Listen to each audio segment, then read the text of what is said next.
자, 이제 오늘 고넬료에 대한 이야기입니다. 사도행전 10장은 이제 고넬료라고 하는 사람은 뭐 우리가 잘 아는 사람이죠.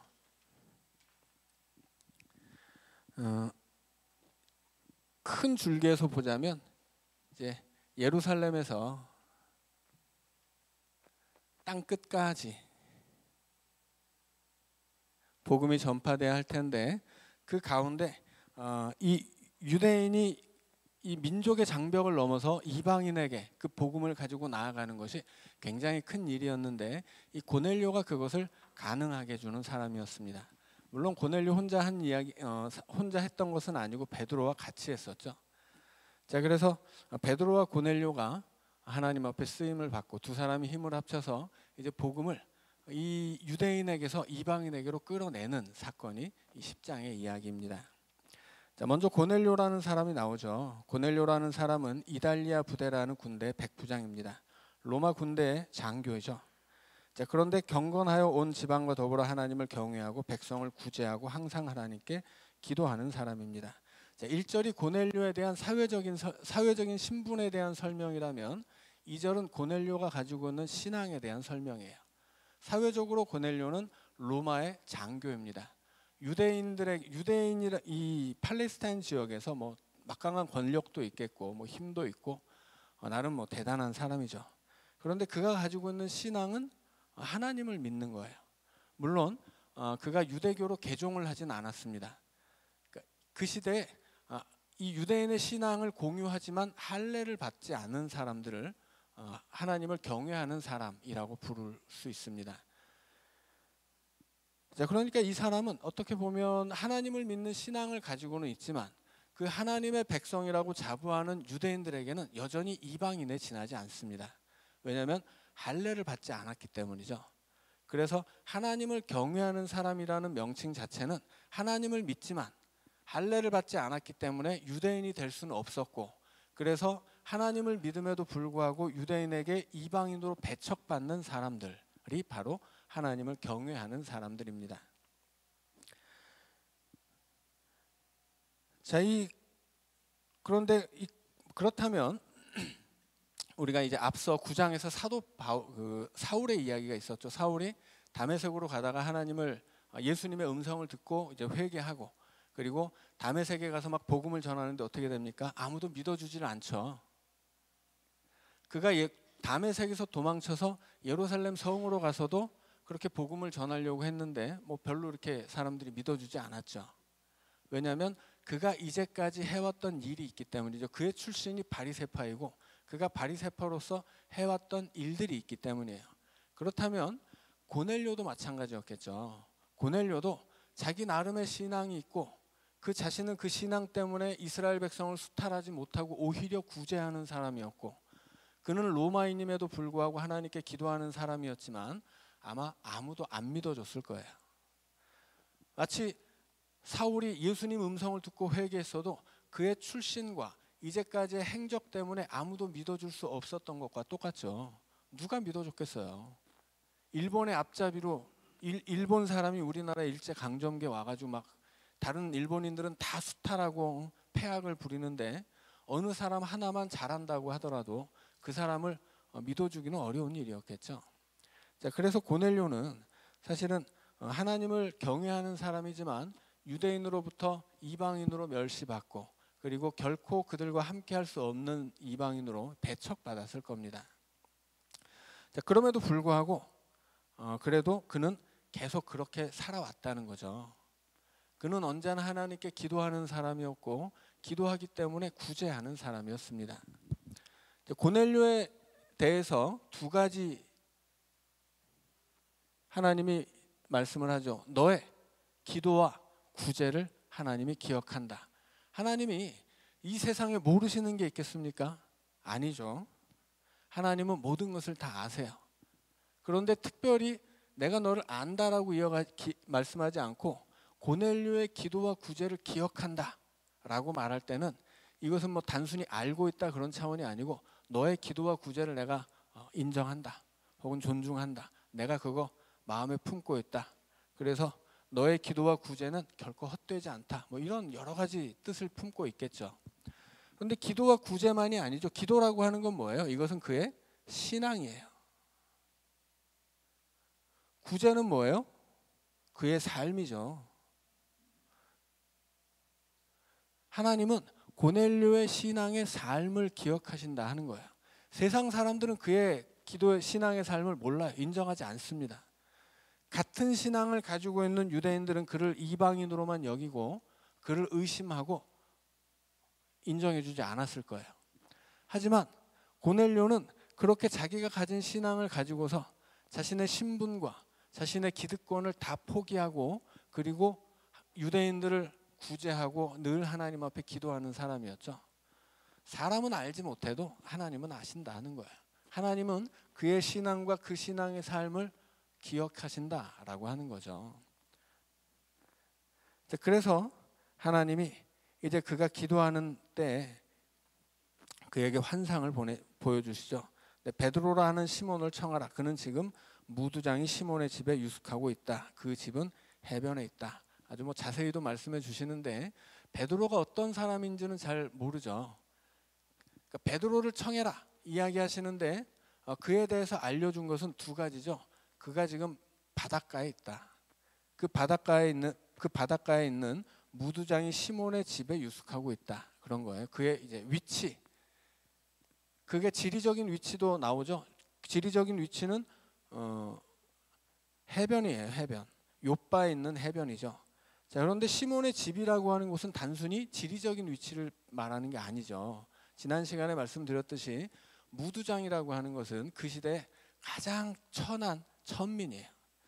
뭐 불가촉 천민이라고 하죠. 뭐 상대를 할 수가 없어요. 안 하는 게 아니라 못 합니다. 왜냐하면 냄새가 너무 나서. 그 시대 가죽을 다듬는 무두장이는 그 가죽을 다듬기 위해서 암모니아가 필요했는데 그걸 만드는 게 오줌이라고 말씀드렸죠. 마을의 소변을 모아서 썩히고 그 썩힌 소변에 가죽을 담궈서 무두질하는 것이 무두장이에요. 그 소변이 썩는 냄새뿐 아니라 거기에 가죽을 담가서 가죽이 썩는 냄새가 겹치면 뭐 그 도저히 맡을 수 없는 냄새예요. 그래서 이 무두장이들의 마을은 해변가로 딱 지정이 되어 있습니다. 그리고 그 마을에 사는 무두장이들은 그 마을을 벗어나려면 관의 허락을 받아야 돼요. 그리고 아무나 함부로 찾아가 만날 수가 없는 사람들이에요. 그 마을도 그렇고 거기 사는 사람도 그렇습니다. 그런데 지금 베드로가 어떤 사람이에요? 그 무두장이 시몬의 집에 거하는 사람입니다. 시몬이라고 하는 이름은 베드로의 본명이죠. 베드로의 아버지 이름이죠. 시몬의 아들이니까. 자, 그러니까 이 시몬은 유대인이에요. 유대인 중에서도 불가촉 천민입니다. 그렇다면 로마의 백부장이었던 고넬료에게는 사회적으로 보자면 그 신분의 격차가 하늘과 땅이라고 말할 수 있죠. 그런데 하나님은 베드로라고 하는 사람이 있는데 네 사회적인 입장에서 보자면 아주 저 발밑에 개미보다도 못한 그 불가촉 천민의 집에서 함께 뒹굴고 있는 사람이다. 그 시대 사회에서는 누군가의 집에 간다라고 하는 것, 그의 집에 머문다고 하는 것은 똑같은 사람이라는 뜻이에요. 그러니 무두장이의 집에 머물면 무두장이와 같습니다. 그러니 고넬료에게 베드로라는 사람은 사회적으로는 도저히 상종할 수 없는 사람이죠. 이 사람들은 접점이 없어요. 로마의 백부장과 유대인 중에 무두장이 집에서 함께 거하는 사람은 만날래야 만날 수가 없습니다. 이것은 베드로에게도 마찬가지죠. 베드로는 교회 지도자인데 그가 자기 민족을 침략한 이방인의 장교와 만날 일이 있었겠어요? 전혀 없죠. 오직 그들이 믿는 하나님이 그들의 접점이 유일한 접점이죠. 뭐 어쩌면 오늘 우리도 마찬가지죠. 오늘 우리도 뭐 여기 있는 분들이 우리가 하나님 믿지 않고 연동교회로 오지 않았으면 우리가 어디 가서 만났겠어요? 뭐 그저 스치다 뭐 만났을 수도 있겠지만 그래도 아무 상관이 없었겠죠. 그렇지만 하나님이 우리를 하나님 안에서 부르시고 만나게 해주셨죠.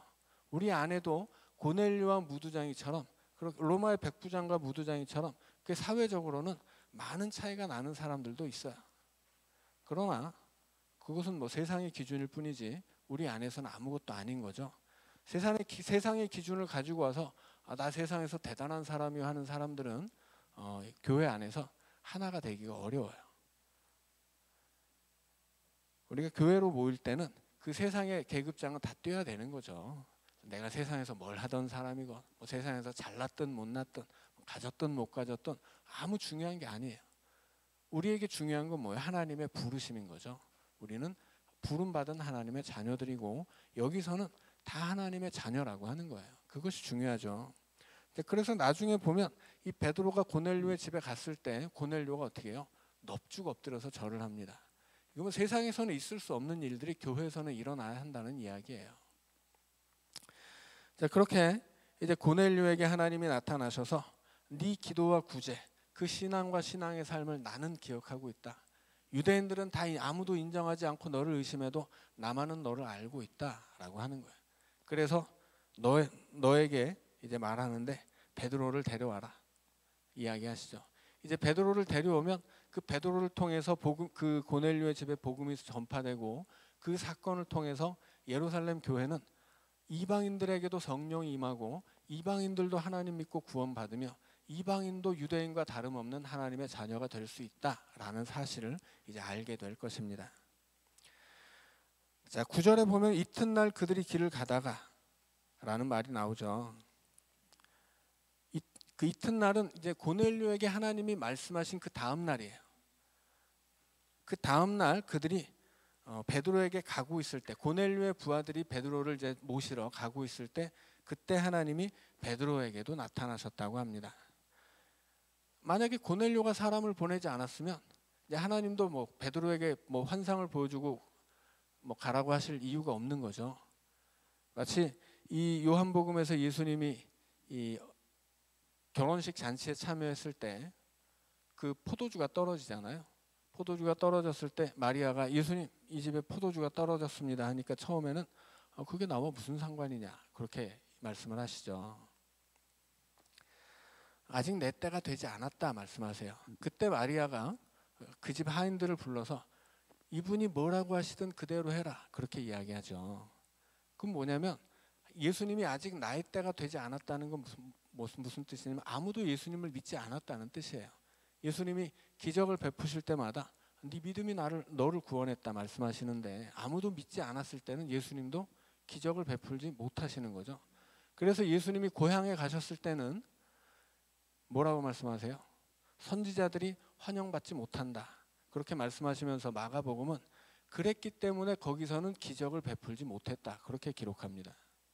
아무도 믿어주지 않을 때는 예수님의 때가 아닌 거예요. 그래서 마리아가 예수님의 때를 만드는 거죠.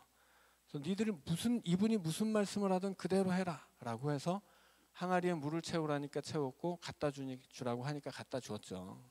물을 채우는 것은 쉬운 일이에요. 하지만 갖다 주는 것은 어렵죠. 왜냐하면 그 물은 마실 수 없는 정결내에 쓰는 손과 발을 씻는 물이었기 때문입니다. 하지만 그 물을 갖다 줄 때 그 물이 항아리에 담겨 있을 때는 손 씻는 물이었는데 갖다 줄 때는 어떻게 돼 있어요? 그 물이 가장 좋은 포도주로 바뀌어 있었죠. 이게 그 손 씻는 물이 포도주로 바뀌었으니까 망정이지 안 바뀌었으면 어떻게 됐을 거예요? 하인들은 큰일 난 거죠.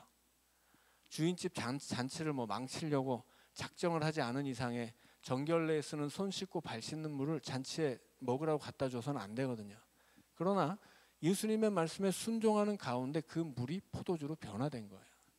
그러니까 이 변화라고 하는 것은 예수님의 능력, 그의 역사라고 하는 것은 그 말씀을 따르는 순종 속에 있다라고 하는 거죠. 그 예수님의 말씀을 순종하는 그 종들의 손에서 그 물은 포도주로 바뀐 거예요. 그래서 요한복음을 보면 그 포도주를 받은 연회장은 그 포도주가 어디서 났는지를 몰랐는데 하인들은 알았다. 그렇게 이야기합니다. 아무도 모르는 거예요. 이 포도주가 어디서 났는지. 그러나 예수님의 말씀에 순종한 하인들은 아는 거죠. 오늘날에도 하나님의 말씀의 능력은 그 말씀대로 사는 사람들 속에 나타나는 것이지 그 말씀들을 이렇게 지켜보는 사람들 속에서는 나타나지 않습니다.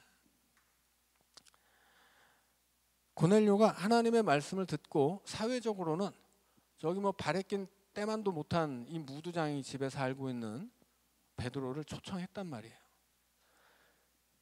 그랬을 때 하나님이 그 다음날 그 고넬료가 보낸 사람들이 베드로에게 가고 있는 그 도중에 마치 하인들이 물을 가지고 연회장으로 가고 있는 도중에 포도주로 변했던 것처럼 그렇게 이 고넬료의 순종 속에서 이제 하나님의 역사가 드러나고 하나님은 베드로에게도 나타나서 이제 환상을 보여주시죠.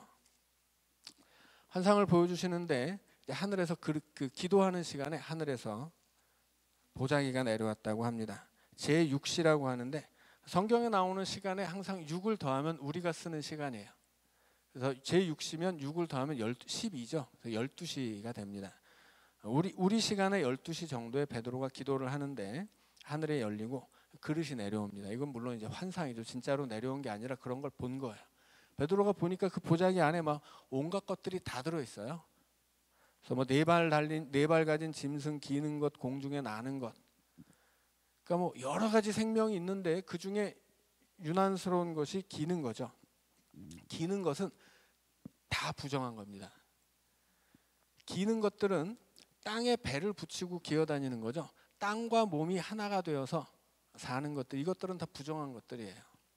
그리고 새들도 대부분은 부정합니다.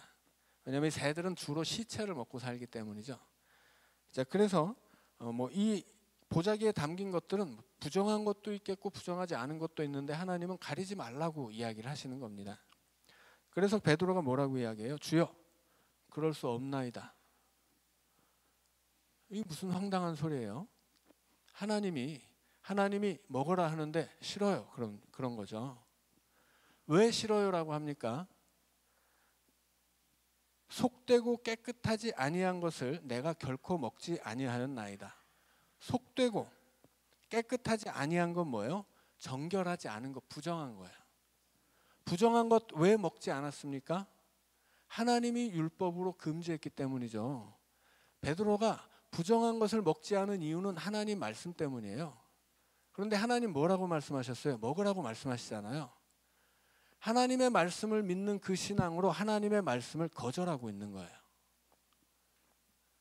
분명히 베드로는 지금 자기는 믿음 있는 사람이에요. 그래서 믿음대로 행하고 있는 거죠. 근데 믿음이 아닌 일을 행하는 거예요. 이게 과연 베드로만의 일이냐 하면 그렇지 않죠. 오늘날에도 우리도 얼마든지 그럴 수 있는 거예요. 나는 믿음으로 한다고 하는데 그 믿음이 믿음의 일이 아닌 거예요.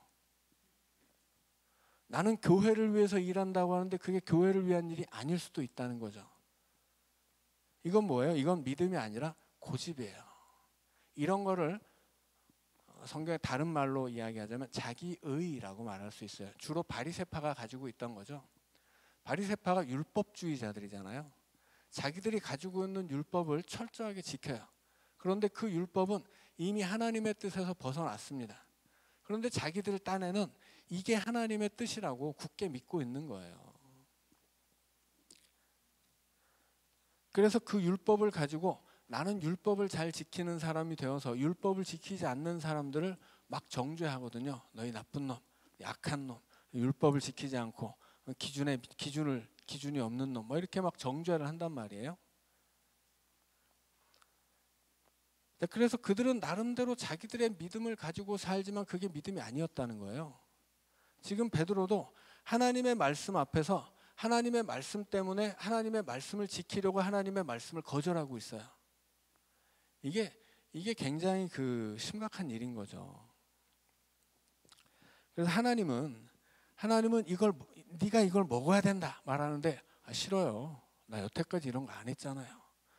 여태까지 자기가 가져왔던 자기의 습관, 자기가 여태까지 배워왔던 지식, 자기가 해왔던 경험, 뭐 이런 그 자기 안에 쌓여 있는 이 나라고 하는 아주 굉장히 강한 틀이 있거든요.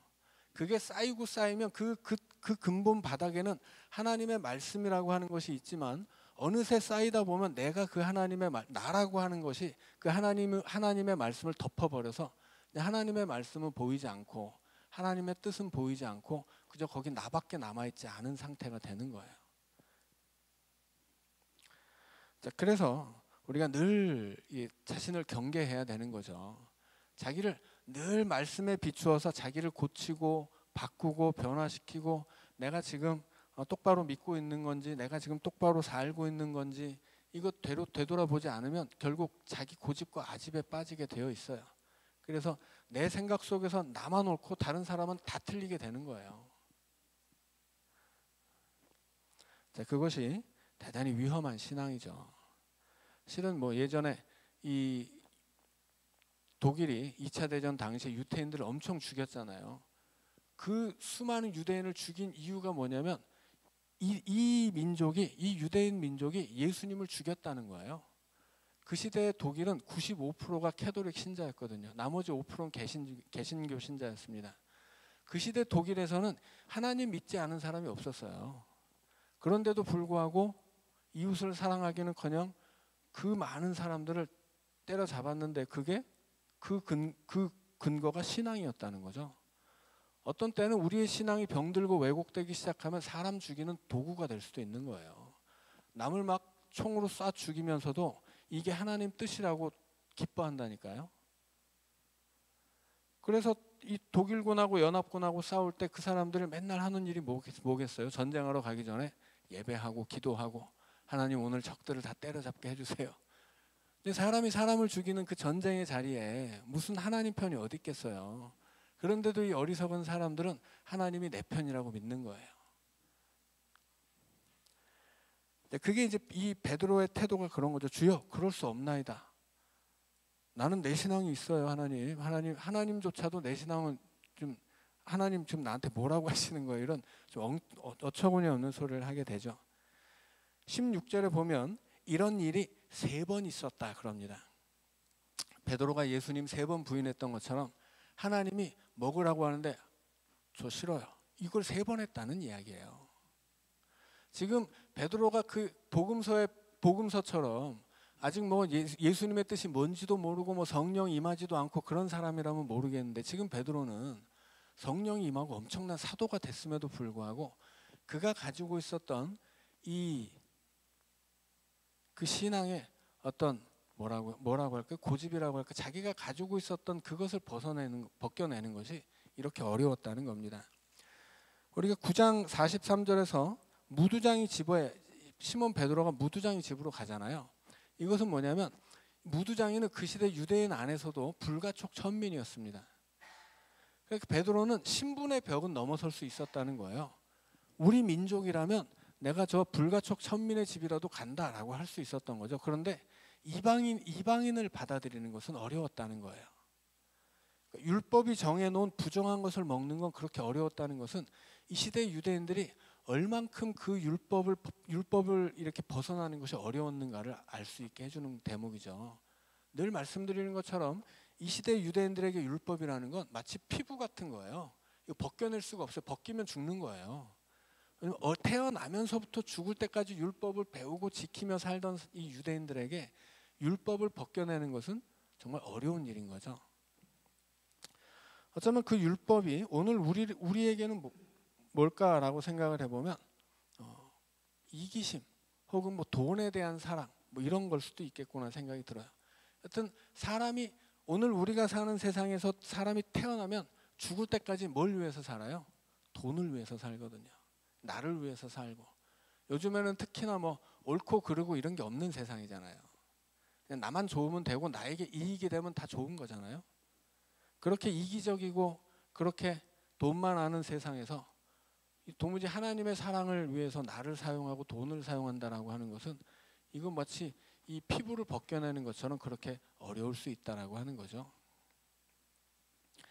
여튼 베드로는 주여 그럴 수 없나이다 이렇게 3번이나 거절하셨고 하나님은 3번을 보여주고 이제 그 보따리를 하늘로 가져갑니다.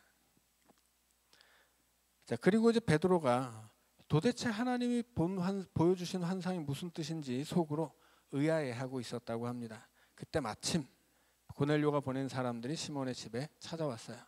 여기서 마침이라고 하는 말은 헬라어로는 이두입니다. 성경 다른 곳에서는 보라 그렇게 번역된 말이에요. 그러니까 베드로가 무슨 뜻인지 모르고 있었던 그때 봐라 고넬료가 보낸 사람들이 왔다 그런 뜻입니다. 그래서 이제 알게 된 거죠. 도대체 하나님이 왜 나에게 부정한 것을 먹으라고 했던 건가? 저 나를 초대하는 이방인의 초대에 응하라는 것이구나.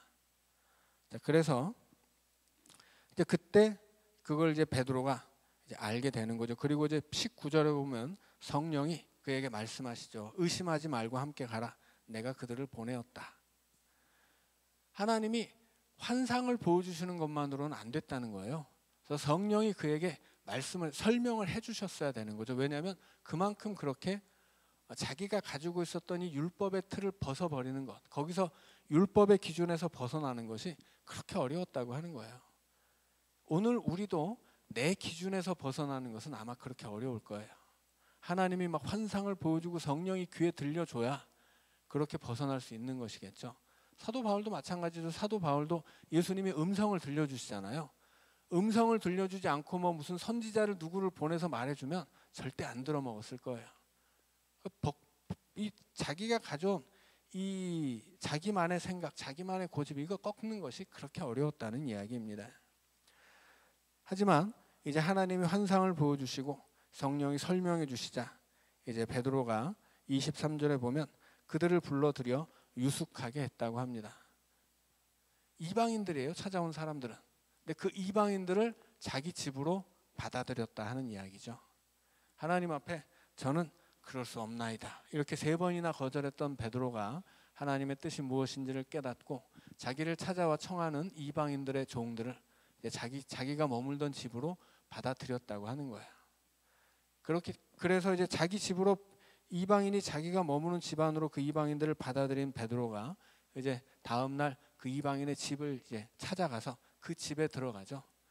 그 시대의 율법으로는 있을 수가 없는 일인데 하나님이 베드로에게 역사하고 고넬료에게 역사하니까 이 두 사람이 하나님 안에서 접점을 찾고 이제 만나게 되는데, 이 사람들이 만나려면 그들이 가지고 있었던 사회적인 지위, 그들이 가지고 있었던 어떤 율법의 기준, 그들이 가지고 있었던 자기만의 의, 이제까지 살아왔던 삶의 경험, 뭐 세상의 소유, 배움, 지식, 뭐가 되었든 간에 이걸 다 버리지 않고서는 이 두 사람은 만날 수 없어요.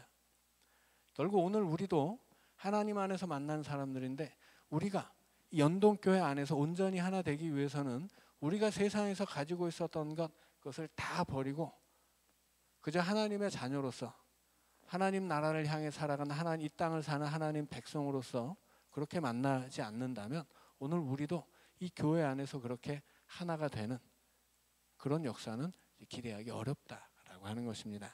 오늘 이렇게 베드로의 이야기를 통해서 베드로뿐만이 아니라 베드로와 고넬료를 통해서 복음이 전달되는 이야기뿐만이 아니라 이렇게 하나님이 사용하시는 사람들 안에서 어떻게 하나님의 뜻이 이루어지는지, 그것을 위해서라면 우리가 무엇을 버리고 무엇을 고쳐야 되는지, 이런 것들을 우리가 배울 수 있으면 좋겠습니다. 기도하고 마치죠.